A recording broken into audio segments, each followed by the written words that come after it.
우리 지난 시간에 18장 19장에서 나머지 7지파 우리 처음에 이제 유다 지파 살펴봤었죠. 분배에 대해서. 그게 15장이었습니다. 그다음에 요셉 자손에 대한 거 16장, 17장. 그다음에 이제 나머지 7지파에 대해서 18장부터 19장 두 장에 걸쳐서 살펴봤었죠. 자, 그래서 여기 오늘 나눠드린 이 지도를 좀 보시면 여기 좀 보이시죠? 네, 여기 우리 이제 오늘 도피도시, 이 도피도시에 대해서 한번 살펴보도록 하겠습니다. 지금 여호수아기 20장, 21장은요 같은 세트입니다. 왜 그러냐면요, 이 20장에 이제 도피도시하고 그다음에 21장은 레위인들에게 속한 도시들이 나오는데 흥미로운 것은요, 요 6개의 도피도시는 레위인들의 도시에 포함되어 있습니다. 이제 20개 정도 나오는데 거기에 6개가 들어가 있는 거죠. 자, 그러면 왜 이거를 지금 앞에 지파들에 대한 분배에 대한 내용이 끝나고 이것을 그 뒤로 얘기하느냐라고 했을 때 지금 이 두 가지 단계를 보여주시기 위해서요. 첫 번째 단계는 13장부터 19장에 걸쳐서 뭘 했냐면요, 약속의 땅을 이스라엘 백성 전체 지파들에게 다 나눠줬죠. 우리가 지금까지 살펴본 내용입니다. 자, 그 다음에요, 저를 봐주시면요, 이 나눠드린 땅의 일부분을요 하나님의 특별한 목적을 위해서 다시 드린다, 이 개념입니다. 이제 다 나눠드리고 나눠받고 제비를 뽑아서 나눴죠. 다 나누고 나서 그 중에 이 도피도시하고요, 그 다음에 레위인들의 도시들은 하나님의 특별한 목적을 위해서 헌납한다, 하나님께 드린다, 이 개념입니다. 그래서 이렇게 두 개로 나눈 건데요. 그래서 20장은 도피도시가 얘기가 나오는 거고요, 21장은 레위인의 도시 지정이 나오는 것이죠. 자, 그래서 오늘 도피도시처럼 하나님의 목적을 위해서 다시 드린다, 이거를 지금 20장이 보여주고 있는데요. 지금 그 당시의 고대 근동 전체 역사를 놓고 봤었을 때 오늘 이 도피성, 제가 이제 도피성이나 도피도시를 이렇게 같이 이렇게 쓰도록 하겠습니다. 옛날에 이제 도피성이라 하도 이게 습관이 돼 있어서 지금 도피성이나 도피도시의 이 개념은요 성경에만 나옵니다. 이스라엘 사람들만 갖고 있지 주변에 있는 다른 나라 사람들은 이 개념을, 이 제도를 갖고 있지 않았다라는 것이죠. 자, 그래서 이게 서편, 여기 보시면 요단강을 기준으로 제가 색깔을 칠했죠. 서편에 3개, 그다음에 동편에 몇 개입니까? 3개, 셋 이렇게 돼 있죠. 자, 그러면 이제 우리가 여기서 궁금해집니다. 뭐 하나면 될 텐데 왜 이렇게 요소에 6개씩의 도피도시를 만들었는가? 이거 좀 궁금해지시죠? 이유가 있죠, 당연히. 첫 번째는요, 이 집안에 더 자세히 들어갔을 때는 각각의 가문들이 있죠, 집안이 있죠.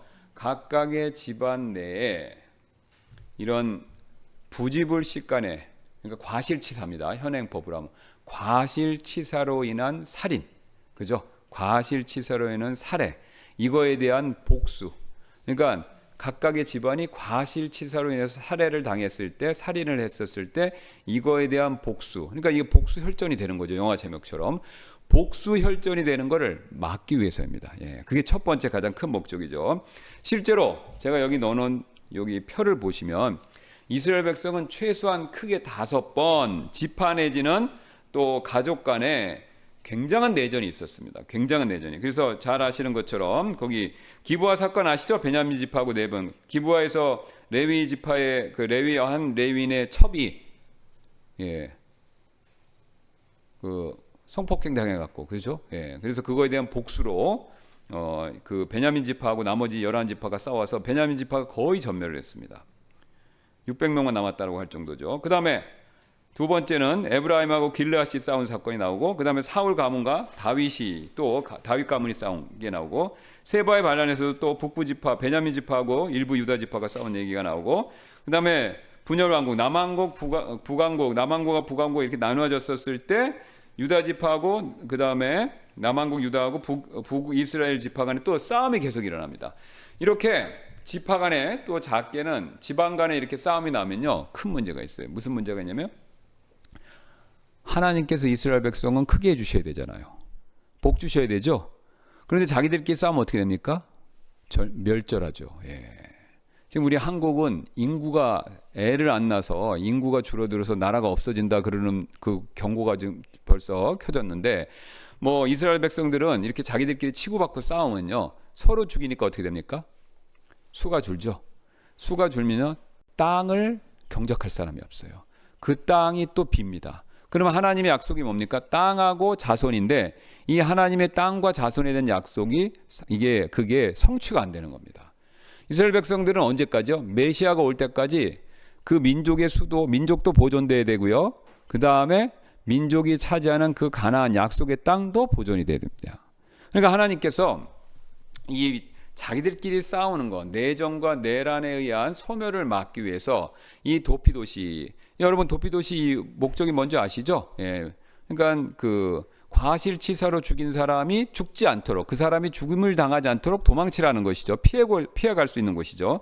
예, 그래서 그 목적으로 일단 하나님께서 이걸 제정해 주셨습니다. 그 다음에 또 하나 목적이 있습니다. 살인을 했어요. 과실치사로. 그럼 나오는 것처럼 도끼질을 했는데 도끼가 날아가 사람 맞아 죽은 거죠. 그죠? 예. 그러니까 의도는 없었는데 뭐 나무 베다가 쓰러져서 맞아 죽을 수도 있는 거고 여러 가지 이유가 있죠. 옛날에는 안전이 훨씬 우리보다 지금과 달리 훨씬 더 그 안전에 대한 것들이 적었으니까요. 그 다음에 또 다른 이제 목적이 어떤 것이냐면, 그렇게 해서 사람이 죽으면 보통 이렇게 이제 사람이 죽으면 이제 피해 복수자가 있으니까 따라오지 않습니까? 그러니까 이제 그걸 도망치려면 이스라엘 밖으로 해외 망명을 가면 그것도 문제예요. 그러면 사람이 유출되죠. 예, 그러니까 도망을 가도 어디로 가라는 거예요? 이 땅 안에 있으라는 겁니다. 그러니까 죄 짓고 밖으로 나가면 역시 수가 줄어드는 거죠. 예. 자, 그래서 그거를 또 막으려고, 역시 이건 사람 수 주는 거하고 땅에 그 경작할 사람이 없어지는 거, 이것을 막기 위해서인데, 자, 그다음에 이 세 번째가 제일 중요합니다. 이게 하나님이 사실 이 목적 때문에 하신 것이 가장 굉장히 중요한 이유가 되는데요. 이게 억울한 피를 흘리게 하면요 땅이 부정해진다고 봅니다. 자, 다시 한번요. 우리는 낯선 개념인데 하나님께서는 지금 이게 과실치사한 사람, 실수로 사람을 죽였는데 이 사람을 피해 복수자가 또 죽이잖아요. 그러면 이 사람은 실수로 죽였는데 이 사람을 죽이면 이 피 흘림은 억울한 피입니다. 예. 그래서 이 억울한 피가 땅에 흘려지면 땅이 부정해지고 저주를 받습니다. 우리에겐 굉장히 낯선 개념이에요. 그래서 땅이 부정해지는 것을 막기 위해서 하나님이 이 도피 도시를 제정해 주신 것인데요. 자, 여기 이제 제가 나눠드린 성경 말씀 보시면 여기 자세히 나와 있습니다. 여기 보시기 바랍니다. 지금 여기 여호수아기 20장 3절 보시면, 부지불식간에 사람을 죽이는 살인자가 거기로 도망하게 할지니라. 그것들은 피해 원수를 갚는 자로부터 지켜줄 너희의 피난처니라. 자, 그 민수기 35장에 자세히 설명이 있습니다. 22절. 그러나 만일 그가 적개심을 품지 않고 갑자기 사람을 밀치거나 숨어서 기다리지 않고 그에게 무엇을 던지거나 그를 보지 못하고 사람을 죽이는 데 쓸 수 있는 돌을 던져서 그를 죽였지만 그가 그의 원수도 아니요 그를 해치려 한 것도 아니었으면 그때 회중이 사람을 죽인 자와 피를 복수하는 자 사이에서 이 판결의 법도들에 따라 재판할지니라. 그러니까 이게 실수로 사람을 죽였으니까 그 사람의 죽음도 안타깝지만 실수로 사람을 죽인 사람을 또 죽이는 것에 대해서는 하나님이 굉장히 그것을 금하신다는 거죠. 그리하여 회중의 피를 복수하는 자의 손에서 사람을 죽인 자를 건져내고 그가 도피했던 그의 도피 도시로 그를 돌려보낼지니 그는 거룩한 기름으로 기름 부음을 받은 대제사장이 죽을 때까지 그 안에 거할 것이니라. 그 다음에 33절 34절이 굉장히 중요합니다. 그리하여 너희는 너희가 거하는 땅을 더럽히지 말지니라. 그러니까 이 과실치사로 죽인 사람을 피해 복수자가 죽이잖아요. 그래서 그 사람이 피를 흘리게 되면요, 이제 죽이는 방법은 돌로 치는 겁니다. 예, 그래서 그 사람이 피를 흘리게 되면은 그 피가 땅을 더럽힌다는 겁니다. 그래서 너희가 거하는 땅을 더럽히지 말지니라. 이는 피가 땅을 더럽히고 또 피가 흘려진 땅은 그 피를 흘리게 한 자의 피에 의하지 않고서는 그 피로부터 깨끗하게 될 수 없기 때문이라. 그러면 이 사람, 저기 보세요.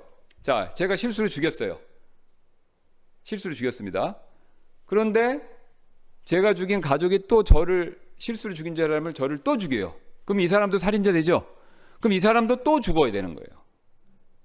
그럼 이렇게 되면 계속 복수가 이어지면서 그 피가 어떻게 된다고요? 땅을 더럽힌다, 부정하게 한다 이 뜻이죠. 자, 그러므로 너희는 너희가 거주할 땅 곧 내가 거하는 땅을 더럽히지 말지니. 그러니까 이게 실수로 인해서 사람을 계속해서 서로 죽임으로 무고한 피를 흘리게 함으로 땅을 더럽히지 말지니 이는 나 주가 이스라엘 자손 가운데 거하기 때문이니라 하셨더라. 자, 그래서 지금 이게 하나님께서 말씀하신 내용이 이렇게 되는데요. 자, 실수로 사람을 죽였습니다. 근데 이 사람을 그냥 죽여버려요. 그럼 땅이 어떻게 된다고? 피를 흘려서 죽이면요, 땅을 더럽게 되죠. 땅이 더럽게 되면요, 거기 나와 있죠, 하나님의 임재가 떠납니다. 여기 지금 나 주가, 이는 나 주가 이스라엘 자손 가운데 거하기 때문이니라. 그러니까 여기 내가 거하고 있으니까 무고한 피를 흘리게 하면 안 된다는 거예요, 이 땅에. 그럼 반대로 무고한 피를 흘리게 되면요, 하나님의 임재가 떠난다라는 걸 경고하는 거죠. 그리고 하나님의 임재가 떠나면 그때부터 굉장히 무서운 일이 벌어지죠. 어떤 일이냐면요, 그 땅이, 성경식 표현이에요, 그 땅이 거주민을 토해내게 됩니다. 자, 이런 표현 있죠, 레위기 18장 25절. 또 그 땅도 더러워졌기 때문이라. 그러니까 땅이 더러워지면요, 그러므로 내가 그것의 불법을 그 땅 위에 벌하고 그 땅도 스스로 자기 거주민을 토하여 내느니라.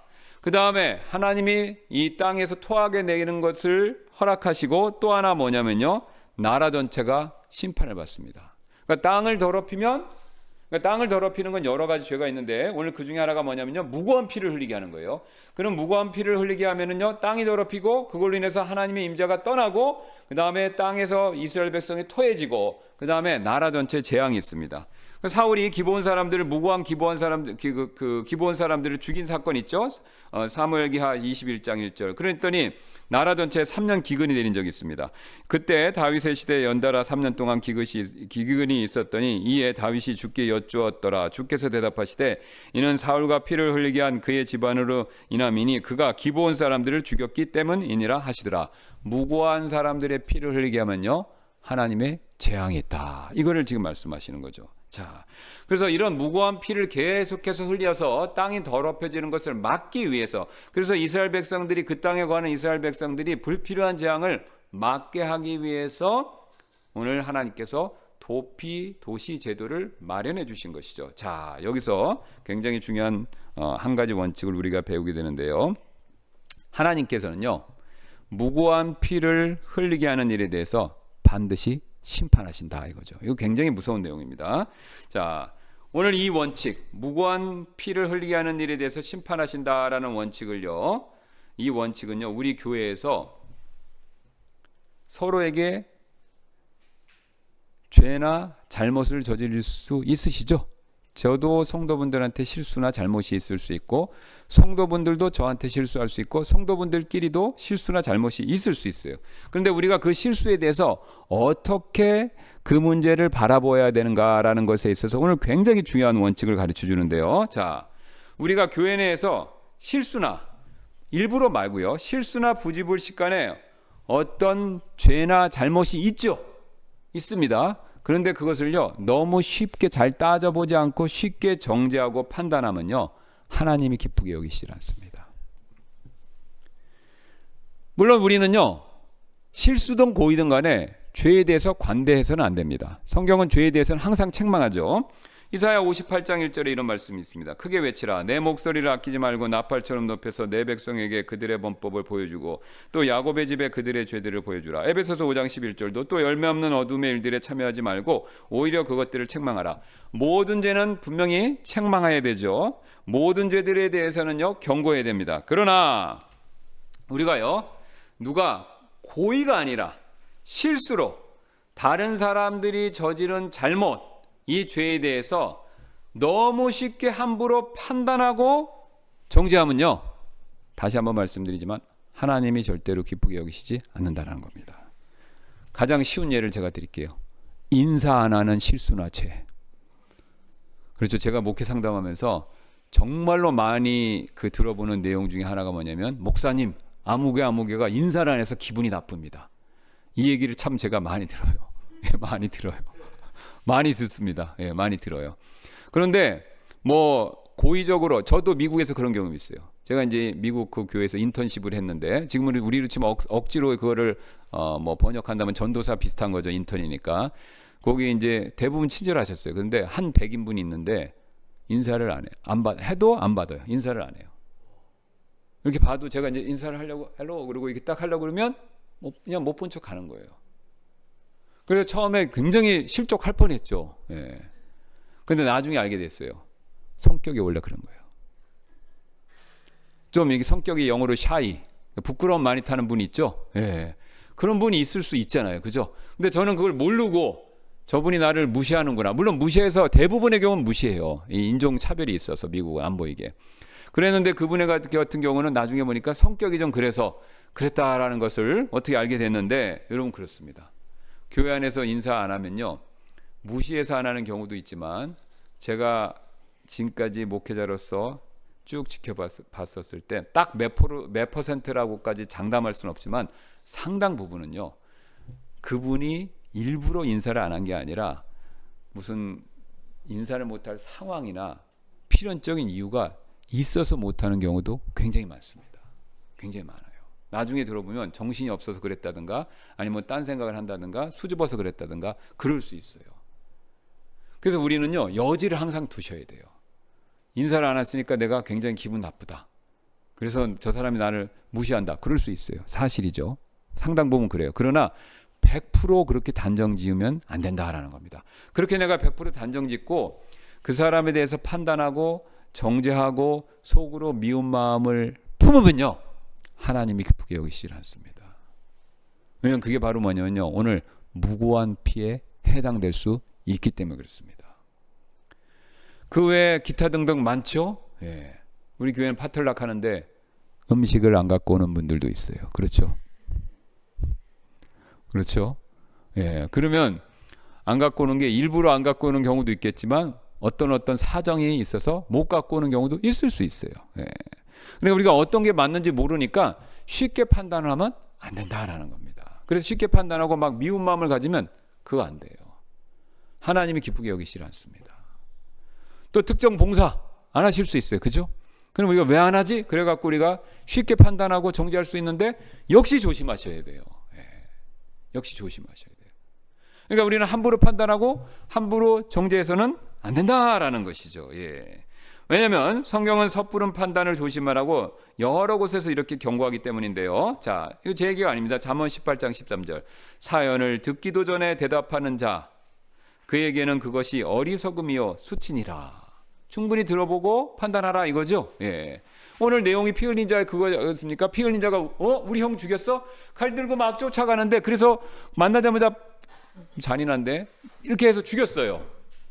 그런데 나중에 사정을 듣고 보니까 실수로 그런 겁니다. 사정을 충분히 듣고 판단하라 이거죠. 그 다음에 전도서 7장 9절에도 있죠. 내 영 안에 조급하여 분노하지 말지니 이는 분노가 어리석은 자들의 품에 머물기 때문이라.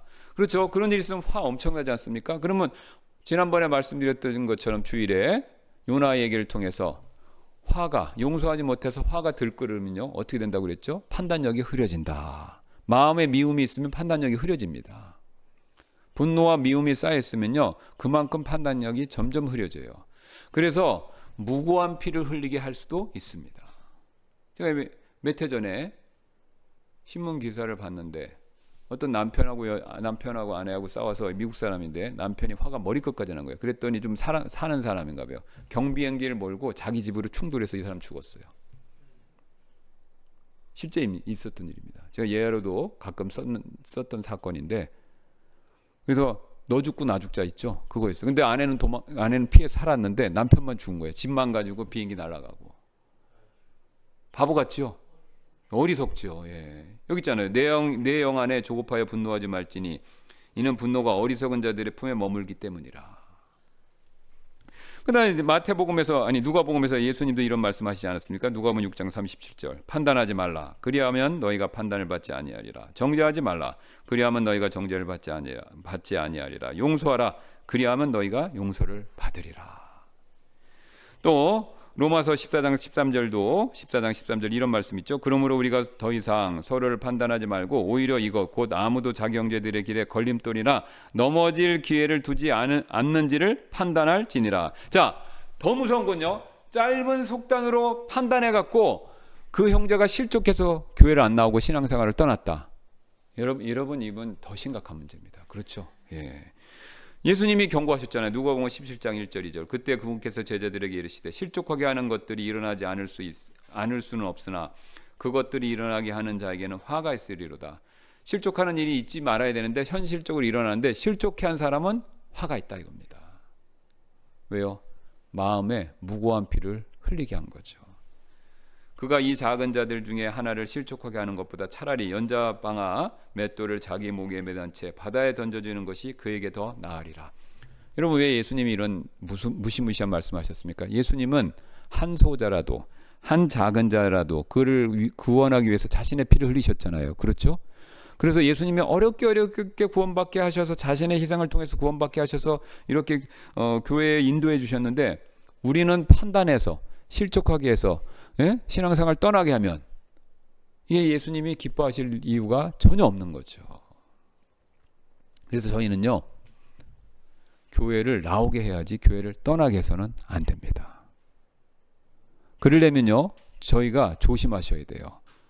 다른 사람의 실수나 잘못에 대해서 우리가 너무 섣불리 빠르게 판단하고 그것으로 정죄해서 상대방의 마음에 상처를 줘서는 안 된다는 거죠. 그게 무고하게 피를 흘리게 할 수 있는 일이 된다라는 거죠. 자, 이뿐만이 아닌데요. 예, 우리는 오늘 본문에 또 다른 사실을 배우게 되는데 두 번째 되겠습니다. 하나님께서는 우리의 죄 문제를 다루실 때 가장 먼저 우리의 마음속 동기를 살피신다라는 거죠. 자, 지금 이 도피성 내용의 죄의 제목은 뭡니까? 살인죄죠. 근데 살인죄는 모든 죄가 성경에서는 다 큰 죄인데 다 큰 죄죠. 거짓말하는 죄부터 도둑질, 살인죄까지 다 큰 죄입니다. 모든 죄는 다 사형이니까요. 다 큰 죄인데 그 중에서도 다 큰 죄 중에서 제일 그래도 큰 죄 가운데 하나가 무슨 죄입니까? 살인죄죠. 예. 모든 죄를 지면 다 감옥 가지만 감옥 가서 형량을 살 때 살인죄가 제일 크지 않습니까? 예. 그래서 가장 큰 죄인 살인죄. 근데 이 살인죄조차도요. 이 죄에 대한 판결, 재판을 어디부터 살피냐면요. 마음의 동기입니다. 놀랍죠? 예. 이 사람 죽였어요. 근데 죽였는데 하나님 무조건 사형 이렇게 말씀 안 하시고 의도적으로 죽였냐, 부지불식간에 죽였냐, 이거를 먼저 따지신다는 거죠. 자, 여기서 다시 한번 우리는요. 하나님은 죄의 시작, 출발을 어디서부터 따지신다고요? 우리 마음입니다. 마음. 여러분 잘 생각해 보세요. 살인죄의 동기도 마음에서부터 따지시니 그 다음에 다른 죄들도 당연히 마음에서부터 따지실 수밖에 없겠죠. 그러니 여러분 우리가 잘 아는 것처럼 예수님이 말씀하신 것처럼 여자를 보고 음욕을 품으면 그게 간음죄 되는 겁니다. 마음에서부터니까요. 형제한테 미운 마음 가지면요 살인죄 되는 거죠. 남의 물건 보고 그거 갖고 싶다 그러면 이미 절도죄 되는 거죠. 그래서 우리는요 하나님 앞에서 죄인일 수밖에 없죠. 예. 그리고 우리가 신앙생활을 제대로 하시려면요 출발이 마음이기 때문에 우리는요 마음 중심의 신앙생활을 하셔야 됩니다. 마음 중심. 다시 한번 말씀드릴게요. 우리는요 마음 중심 신앙생활을 하셔야 돼요. 왜냐하면 우리의 모든 문제의 출발은 어디서부터 시작되기 때문에 그렇습니까? 우리의 마음 중심. 그래서 하나님께서 말씀하셨죠. 우리가 어떤 마음을 가져야 된다고요? 하나님 사랑하고 이웃 사랑하는 마음 가져야 된다. 이게 마음 중심의 신앙생활의 목적이죠. 예. 또 무슨 일을 하더라도 어떻게 하라고 그러십니까? 온 마음을 다하라 이렇게 말씀하시죠. 자, 골로새서 3장 23절 보니까 또 너희가 무슨 일을 하든지 사람들에게 하듯 하지 말고 마음을 다해 주께 하듯 하라. 일을 해도 마음을 다해야 됩니다. 일을 해도 마음을 다하셔야 돼요. 사람 눈치 보시지 말고 마음을 다해서요. 오늘 아까 형제님들 우리가 잠깐 교제했는데 그래요. CCTV로 다 본다는 거예요. 일하는 거. 근데 내가 마음을 다해서 그 일을 하면요. 떳떳합니다. 하나님이 인정하고 사람이 인정하는 거죠. 그 다음에 우리가 또 왜 마음 중심의 신앙생활을 하셔야 되냐면요. 마음이 결국 우리 자신이기 때문에 그렇죠. 마음이 결국 우리 자신입니다. 그래서 우리가 항상 마음을 지켜야 된다라고 잠언 4장 23절 이렇게 말씀하시죠. 열심을 다하여 내 마음을 지키라. 이는 생명의 산물들이 거기에서 나오기 때문이니라. 여러분 신앙 성장하시고 주님께 인정받고 싶으시죠? 마음 중심의 신앙생활 하셔야 됩니다. 마음 중심. 항상 내 마음이 하나님께 향해 있는가? 항상 내 마음이 다른 사람을 사랑하고 배려하는 것에 맞춰져 있는가? 이거 늘 체크하셔야 되고, 항상 세상 일이라고 하더라도 대충 하려고 하지 마시고 온 마음을 다해서 하나님께 하듯 그렇게 하셔야 됩니다. 여러분, 요셉 복 많으니 받은 걸 모든 분들 부러워하지만 요셉이 온 마음을 다해서 했다라는 거, 그 부분에 대해서는 딱히 관심이 별로 없으세요. 예. 우리가 요셉처럼 큰 복을 받으려면요, 온 마음을 다해서 주님께 하듯이 그렇게 세상 일, 맡은 일도 하셔야 합니다. 예. 세 번째 원리, 하나님께서는요, 우리가 감정에 휩싸여서 하는 행동에 대해서 결코 정당성 부여하지 않으신다라는 것인데요. 자, 이게 이제 만약에 이런 과실치사 이런 부지불식간에 살인이 발생했을 때 이제 해결책이 어떻게 되냐면요. 처음에 부지불식간에 과실치사로 사람을 죽였어요. 그럼 이 사람은 이 사람 빨리요, 도피성을 일단 도망가야 됩니다. 그럼 도피성에 딱 도망가 있으면요, 그 도피성에 있는 장로들이 자기가 해당 사건 일으킨 데 있죠, 그 도시로 이 사람을 데리고 갑니다. 그래서 그 도시에 있는 장로들하고 같이 재판을 해요. 재판을 해서 재판 결과 실수로 부지불식간에, 그러니까 과실치사로 죽였다, 이게 이제 재판의 결과 판명이 되면요, 이 사람을 죽인 사람은 도피도시에 머무를 수가 있습니다. 언제 머물러야 되냐? 언제까지 머물러야 되냐? 대제사장이 죽을 때까지. 이 얘기는 뭐냐면요, 거기 머무는 동안 절대로 집에 못 가는 겁니다. 그럼 왜 못 가냐? 물론 갈 수는 있죠. 근데 갔다가 피해 복수자, 내가 죽인 사람, 실수로 죽인 사람의 가족이 나를 여전히 죽일 수 있어요. 그 사람의 권한이 박탈된 게 아닙니다. 그 사람이 기다리고 있다가 내가 밖으로 나왔을 때, 나를 만났을 때 나를 죽여도 그 사람은 무죄입니다. 이런 과정으로 이게 이제 이렇게 진행이 되는데요. 자, 그러면 여기서 왜 하나님이 도피도시에 이걸 제도를 주셨냐면, 지금 내가 과실치사로 죽였는데 그 죽은 사람의 가족이 화가 나서 나를 죽이는 걸 막기 위해서잖아요. 그렇죠? 예. 그러니까 내가 실수로 죽인 걸 이 사람이 화가 나서 또다시 나를 죽이는 분노에 의한 복수, 이거를 막기 위해서 지금 도피도시를 만든 거거든요. 자, 결국 뭘 경고하고 있냐면요, 통제되지 않은 그 분노로 인해서 연거퍼서 계속해서 죄를 짓는 거, 이거는 하나님이 절대로 원하시지 않는다라는 걸 보여주고, 우리는 절대로 감정에 의해서 잘못을 저질러서는 안 된다라는 것을 보여주는 거죠. 자, 흥미롭게도요, 여러분, 최초의 살인죄 누가 저질렀습니까? 가인 왜 죽였죠? 통제되지 않는 분노였죠. 제가 빠르게 읽겠습니다. 창세기 4장 5절. 그러나 가인과 그의 헌물은 그분께서 중시하지 아니하셨더라. 이에 가인이 몹시 경노하여 안색이 변하였더라. 주께서 가인에게 이르시되 내가 어찌하여 경노하느냐? 내가 어찌하여 안색이 변하였느냐? 만일 내가 잘 행하면 너를 받아주지 아니하겠느냐? 그러나 내가 잘 행하지 아니하면 죄가 문에 엎드려 있느니라. 그 죄의 열명이 내게 있으리니 너는 그를 다스릴 것이니라 하시더라. 가인이 자기 동생 아벨과 이야기하더라. 이 일이 일어났으니 곧 그들이 들에 있을 때 가인이 자기 동생 아벨을 대적하여 일어나 그를 죽이더라. 뭡니까? 하나님이 왜 화가 나냐 그랬죠? 죄를 잘 다스리라 그랬죠? 그 다음에 무슨 일이 벌어졌습니까? 가인이 자기 동생을 죽였습니다. 분노가 죄로, 살인죄로 이렇게 발전한 거죠. 그래서 우리는 항상 우리 스스로가 감정의 통제를 받지 않도록 늘 조심하셔야 됩니다. 우리가 우리 스스로 감정을 통제하지 감정이 우리를 통제하게 해서는 안 돼요. 성경은 이거를 굉장히 경고하고 절대로 감정의 통제를 받지 말라라고 여러 곳에서 말씀합니다. 잠언 16장 32절 제가 빠르게 읽겠습니다. 분노하기를 더디하는 자는 용사보다 낫고, 자, 우리가 화나서 세상에서는요, 화가 나서 싸움을 잘하는 사람이 대단하다 그러는데 성경은 반대로 얘기하죠. 분노하기를 더디하는 자는 용사보다 낫다고 그럽니다. 화가 나지만 화를 잘 참아서 그 화 때문에 발생할 수 있는 그 실수를 안 하는 사람이 용사보다 낫다는 거예요. 자기 영을 다스리는 자는 도시를 취하는 자보다 나으니라. 자기의 감정, 영을 잘 통제하는 사람이 도시를 다스리는 사람보다 더 뛰어난 관리 능력을 갖고 있다는 거죠. 또 잠언 25장 28절 자기 자신의 영을 다스리지 못하는 자는 무너져 내려 성벽이 없는 도시와 같으니라. 그러니까 무너져 내려 성벽이 없는 도시는 외적의 적의 침입에 굉장히 취약하다는 거죠. 그러니까 내가 영을 다스리지 못하면, 내 감정을 내가 통제하지 못하면 바깥으로부터 오는 죄의 유혹에, 사탄의 유혹에 너무 쉽게 넘어간다는 겁니다. 무방비라는 거예요. 사탄이 찔르든 누가 뭐라고 그러면 그냥 화가 나니까. 그러니까 감정 통제를 굉장히 잘 하셔야 된다는 거죠. 그 다음에 에베소서 4장 26절 27절 너희는 화를 내도 죄를 짓지 말고 해가 지도록 진노하지 말며. 화내는 건 죄가 아닙니다. 여러분, 화내는 것 자체가 성경은 죄라고 안 해요. 화내는 건 죄가 아니에요.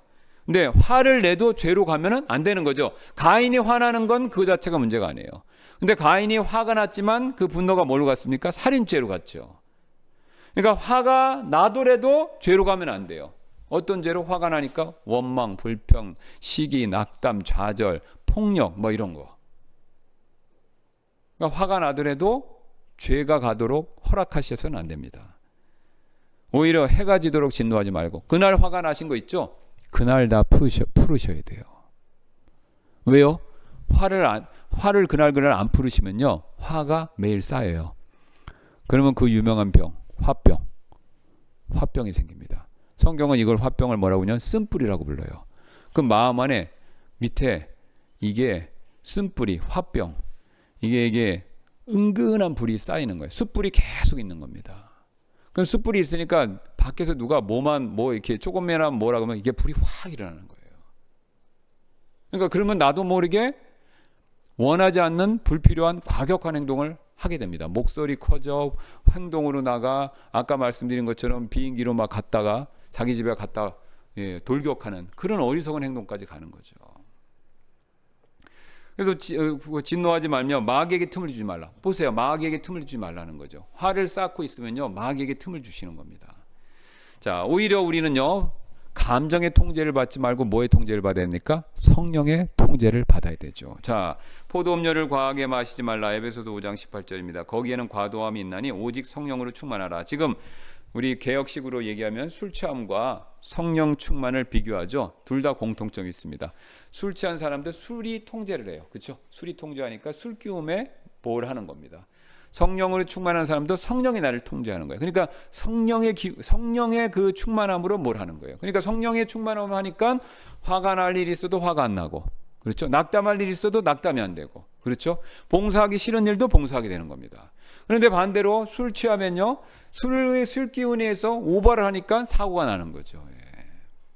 여기다 술 대신 감정을 넣으시면 딱 맞습니다. 감정에 의해서, 분노에 의해서 한다면 똑같은 실수들이 벌어질 수 있으니까요. 마지막 원칙입니다. 빠르게 가도록 하겠습니다. 하나님은 자신의 백성을 대하실 때 공의로우시다. 자, 지금요, 우리가 지금까지 살펴보면 이 지금 도피도시 제도가 과실치사자의 생명만 보호하려는 장치 같다, 이 생각이 들 수 있죠. 과실치사로 사람 중에 이 사람만 보호해 주는 것 같은데 그렇지 않습니다. 이미 앞에서 죽임을 당한 그 사람의 생명 또한 거룩하게 여겨진다라는 것을 우리는 놓치기 쉬운데, 하나님은 두 개 다를 중요하게 여기세요. 그러니까 실수로 죽임당한 사람, 그 사람의 생명도 중요하게 여기시고, 그 다음에 실수로 죽인 사람이 실수로 죽임당한 사람, 그 사람의 생명도 중요하게 여기시고, 실수로 죽인 사람, 그 사람의 생명도 양쪽 다 중요하게 여기시는 거예요. 자, 그래서 지금 도피도시는 과실치사자에게 있어서는 피난처이기만 한 것이 아니라 사실은요, 감옥입니다. 하나님이 이 사람 목숨을 살려주시면 감옥에 유배 보낸 거랑 똑같은 거예요. 이 사람이 어쨌든 사람을 죽였기 때문에 실수로 죽였기는 하지만 그건 인정해 주지만, 그렇다고 이 사람을 자유인으로 만들어준 게 아닙니다. 거기 갇혀서 대제사장이 죽을 때까지 거기서 살아야 돼요. 집에도 못 가고. 그래서 이게 동시에 보호지만 처벌이라는 겁니다. 왜요? 이미 앞에서 죽임당한 사람, 그 사람의 생명도 하나님이 존중하시기 때문에 그렇죠. 자, 그렇다면 흥미롭죠? 왜 대제사장이 죽게 되었을 때 그때 가라고 그랬냐라고 했을 때 바로 하나님의 공의를 만족시키시기 위해서인데요. 자, 지금 아까 말씀드린 데 최초의 살인자 가인이 아벨을 죽였을 때 하나님께서는요 분명히 말씀하셨죠.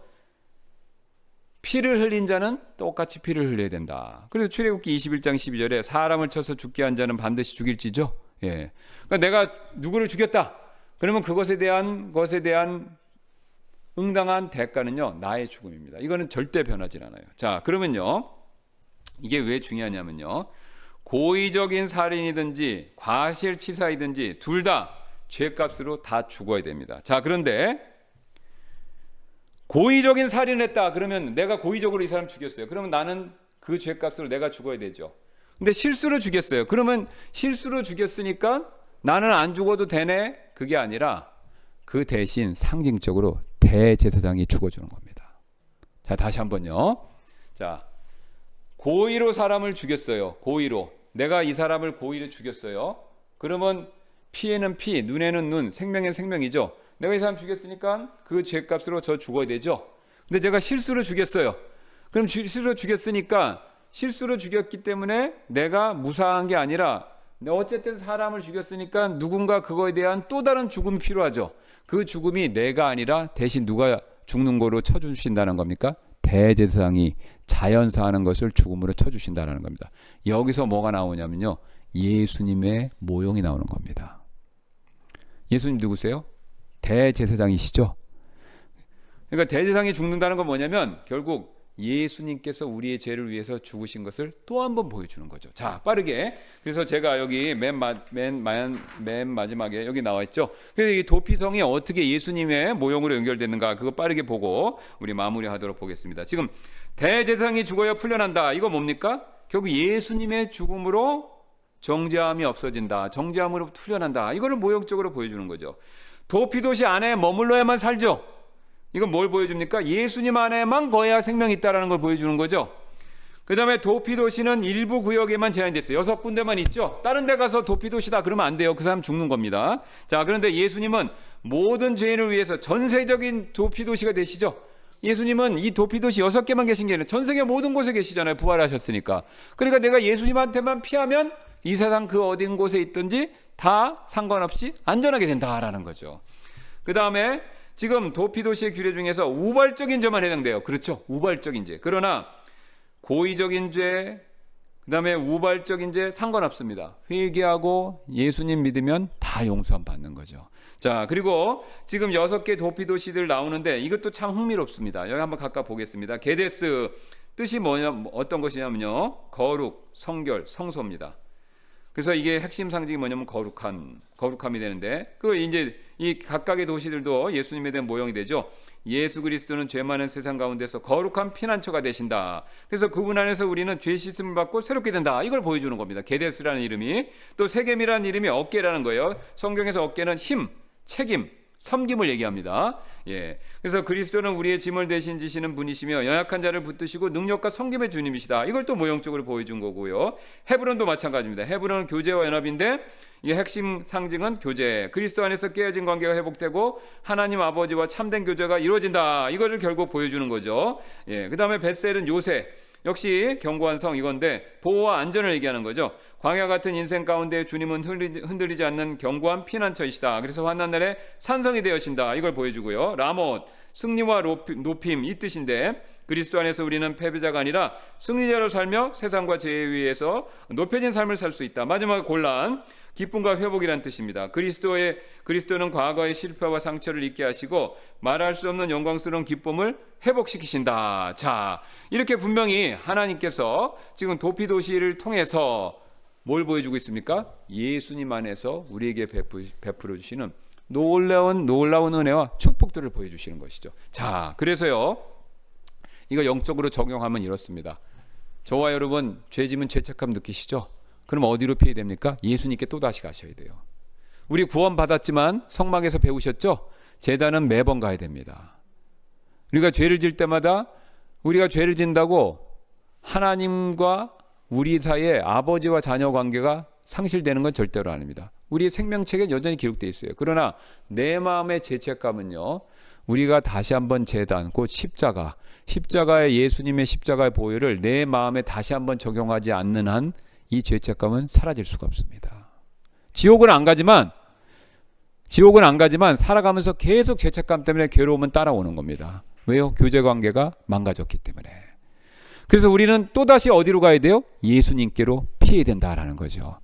그래서 우리가 항상 죄로 인해서 문제가 생기면 어떻게 해야 된다고요? 도피도시인 예수님께로 가셔야 합니다. 거기서 우리가 다시 한번 죄책감이 회복되고 주님과의 교제관계가 다시 한번 풀리면서 우리가 믿음으로 다시 한번 살 수 있는 힘을 얻을 수 있는 것이죠. 그래서 그러므로 항상 주님께로, 예수 그리스도께로, 우리의 참된 도피도시 되시는 예수님께로 피하는 저와 여러분들 되시기를 주님의 이름으로 소원합니다. 제가 기도하고 마치겠습니다.